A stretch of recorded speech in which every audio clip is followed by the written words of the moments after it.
Oi, tudo bem? Eu sou a professora Cora, sou professora de redação e hoje a gente vai conversar um pouco sobre como os repertórios que a gente traz para nossa redação são avaliados. E por que é importante a gente conversar sobre isso? Porque conforme a gente entende como é feita essa avaliação, a gente consegue melhorar o nosso modo de trazer repertório para o texto e melhorar a nossa nota, que é o que acaba interessando muito para os vestibulandos. Um primeiro ponto que a gente precisa saber é que os repertórios são avaliados na competência 2. E aí você deve estar se perguntando, mas Cora, eu sabia que na competência 2 era avaliada a abordagem do tema e se eu estou escrevendo um texto dissertativo argumentativo. Perfeito, a sua memória está corretíssima. O que isso significa? Que além da abordagem do tema e do tipo dissertativo argumentativo, na competência 2 também é avaliado o repertório que a gente traz, tá? O repertório que a gente usa. Então, recapitulando, né? A gente é avaliado na competência 2 a respeito de como a gente aborda o tema, de como a gente interpretou aquele tema e se a gente fez uma abordagem completa do que tinha na proposta, na frase tema, se a gente não esqueceu de nada que tinha ali. E a outra coisa que é avaliada é o gênero, né? Se a gente está dentro do tipo dissertativo, do gênero dissertativo argumentativo. Se tem, então, a sua opinião, se tem introdução, desenvolvimento e fechamento, se tem tópico frasal, ponto de vista sustentado, né? Que é a característica principal do texto dissertativo argumentativo. Então, depois que essa primeira parte, que é básica, é avaliada no texto do candidato, avalia-se o uso de repertório, tá? Ela é uma etapa posterior. E aí, esse uso de repertório é dividido em algumas partes também, e são essas partes que nos interessam hoje, beleza? Vamos lá.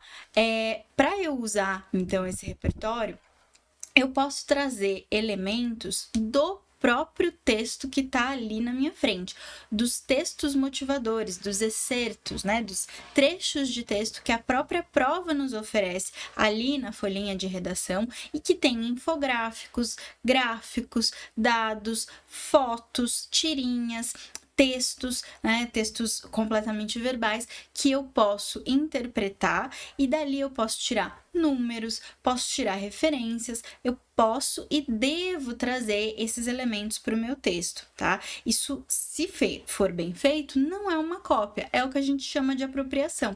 Quando eu entendo que um determinado dado está querendo me dizer alguma coisa e eu explicito isso no meu texto, eu uso isso para sustentar o meu ponto de vista, eu estou fazendo um bom uso, um uso produtivo do repertório que a própria coletânea, né, os próprios textos motivadores estão me oferecendo, tá? O que eu não posso é copiar linhas e linhas daquilo, copiar os números e não dizer nada sobre isso. Eu preciso fazer uma combinação entre o que está ali dentro e o que tem no meu entendimento daquilo que eles me ofereceram, beleza? Então, trazer repertórios que estão nos textos motivadores, repertórios internos, vamos dizer assim, internos à prova, tá corretíssimo.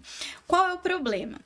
Se você precisa de mais do que 120 pontos na competência 2, você não pode ficar só com os repertórios oferecidos pela própria prova, senão você fica barrado ali em 120 pontos, beleza? Então, para eu começar a subir essa nota para 160 pontos, o que eu preciso fazer? Preciso trazer os meus repertórios externos, que são coisas que eu aprendi na minha vida, livros que eu li, filmes que eu assisti, série, novela, músicas que eu escutei, poemas que eu li, transformar essa música, né, ali num discurso indireto, trazer a percepção do eu lírico, interpretar, do mesmo jeito que a gente interpreta os dados da coletânea, a gente interpreta esses dados do mundo que a gente conhece e faz essa intersecção, que é a intertextualidade, no fim das contas, é um uso também ali bastante produtivo. Então, trazer o repertório externo começa a subir minha nota. Porém, tem detalhes específicos que a gente também precisa tomar cuidado. A primeira coisa que eu tenho que saber é que esse repertório tem que ser pertinente ao tema. Como assim pertinente ao tema, Cora? É assim, tô lá falando em 2017 2016 para 17, tô ali falando de intolerância religiosa.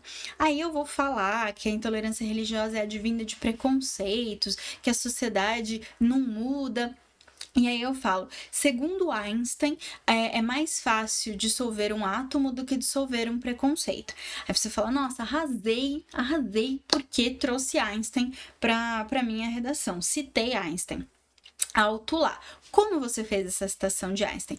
Qual é, né, não que Einstein não seja um cara legal, um cara importante, um cara famoso, uma autoridade para trazer para o nosso texto. Porém, Einstein é uma autoridade na ciência da natureza.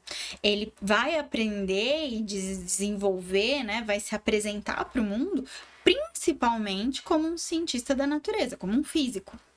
Então, ele dizer, né, que é mais fácil dissolver um átomo do que dissolver um preconceito, está mais ligado a esse mundo do que a sociologia, do que a questão da alma humana. Aí você pode estar pensando, falando assim, Cora, mas espera lá, Einstein era judeu, Einstein sofreu perseguição nazista. Então ele tinha esse entendimento duplo de que as pessoas são preconceituosas e é difícil dissolver um preconceito, tanto quanto era difícil dissolver um átomo. Beleza, mas foi isso que você explicou quando você trouxe Einstein? Ou você simplesmente disse, segundo Einstein, é mais fácil isso do que aquilo?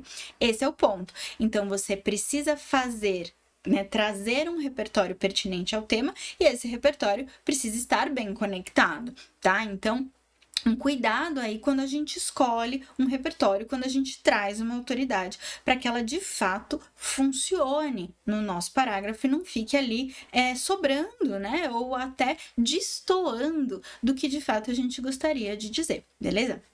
Eu tinha dito que o Einstein, ele é uma autoridade em ciência da natureza.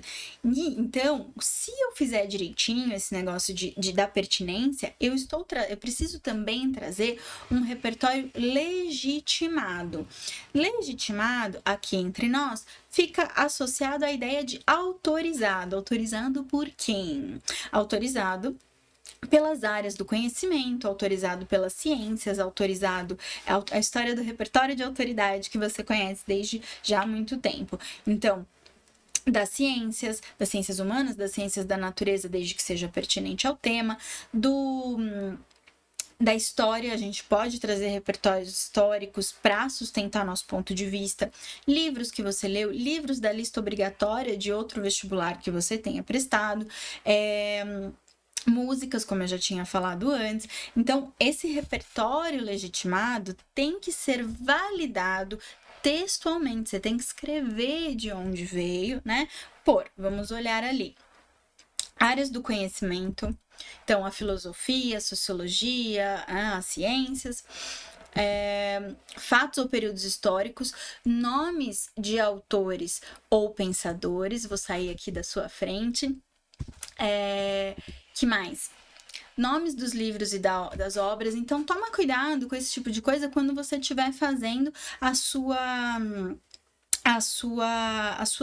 listas, as suas anotações, os seus estudos de repertório. Anota o nome do autor, anota o nome da obra, coloca ali um trechinho, uma frase que é importante para você, não necessariamente para você decorar tudo isso, copiar e colar na sua redação, mas para que você tenha uma construção da memória de tudo isso, porque se na hora você não lembrar do nome da obra, talvez você lembre do nome do autor e um trecho ali, um pedaço que é importante para você explicar o seu ponto de vista. Ou se você não lembrar o nome do autor, você lembra o nome da obra e aquilo é suficiente, né? Ou então, na pior das hipóteses, você não conseguir, você consegue validar com a área do conhecimento, você consegue falar, olha, na literatura aconteceu isso, aconteceu aquilo, né? Então, um pedacinho da coisa já é suficiente. Você não precisa fazer uma super citação bibliográfica para poder subir a sua nota do 120 para o 160, beleza? Mais exemplos, então.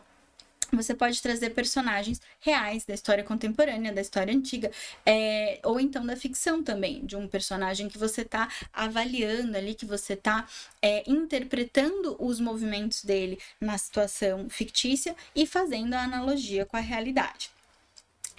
E você também pode citar grandes meios de comunicação, jornais conhecidos, tá? Toma cuidado também para que esses personagens reais ou de ficção sejam razoavelmente conhecidos, para você não ter que gastar muito tempo, muita linha, explicando quem ele é. Por exemplo, a gente tá aqui nesse auge falando de BBB.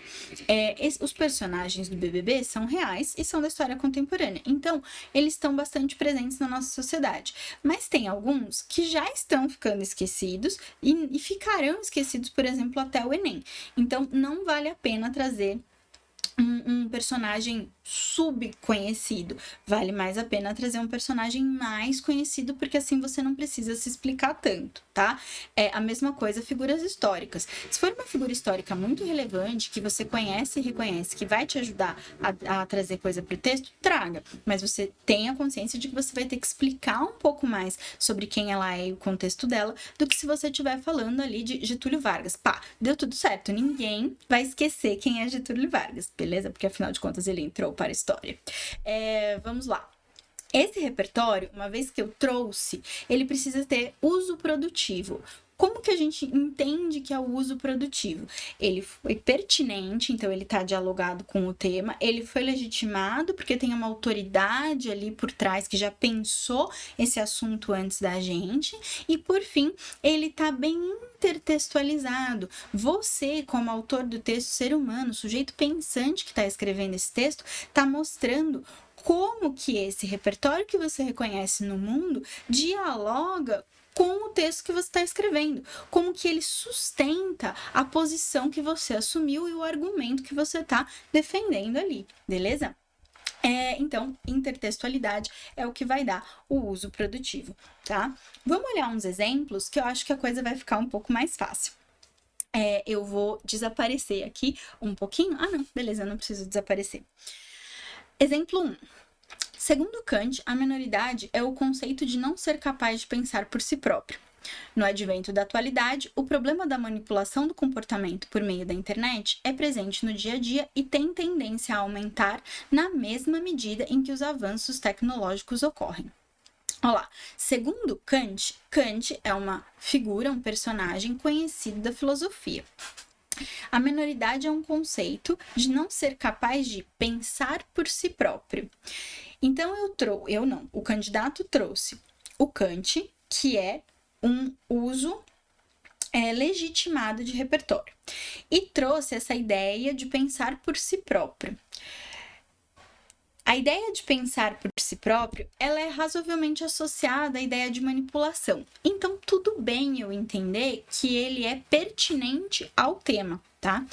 No advento da atualidade, o problema da manipulação do comportamento por meio da internet é presente no dia a dia e tem tendência a aumentar na mesma medida em que os avanços tecnológicos ocorrem, não fez uma intertextualidade que de fato demonstre essa pertinência. Então, o candidato não avança para 200 pontos, ele para em 160 pontos. Por quê? O Kant não estava no repertório interno, ele não estava nos textos motivadores, ele veio do repertório do próprio candidato, ele é de autoridade, então ele é pertinente, ele é externo, ele é de autoridade, porém, e ele é pertinente, porém, ele não é bem intertextualizado.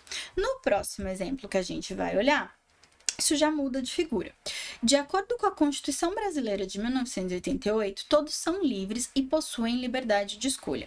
No entanto, no mundo virtual, essa liberdade se torna menor, uma vez que os usuários têm sua privacidade comprometida e todas as informações que eles recebem são, na verdade, fruto do rastreio de algoritmos que selecionam seus principais gostos.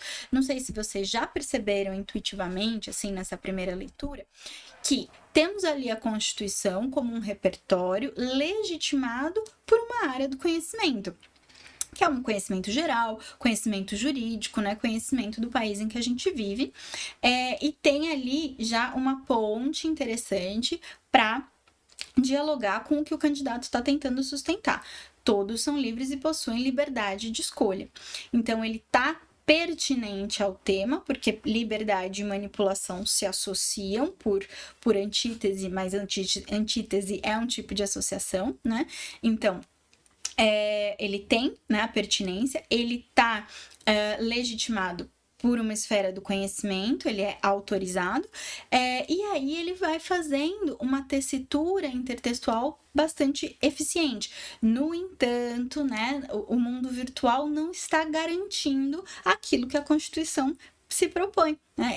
Essa liberdade se torna menor, a liberdade que a gente deveria ter segundo a Constituição. Isso tá evidente no próprio texto, tá? É legal você voltar um pouquinho esse vídeo para checar a diferença de intertextualidade entre o parágrafo anterior e esse parágrafo, para você ver o quanto esse é mais intertextual do que o anterior. Tudo bem? Espero que vocês tenham gostado, que vocês tenham entendido, e qualquer dúvida pode me escrever que eu vou responder.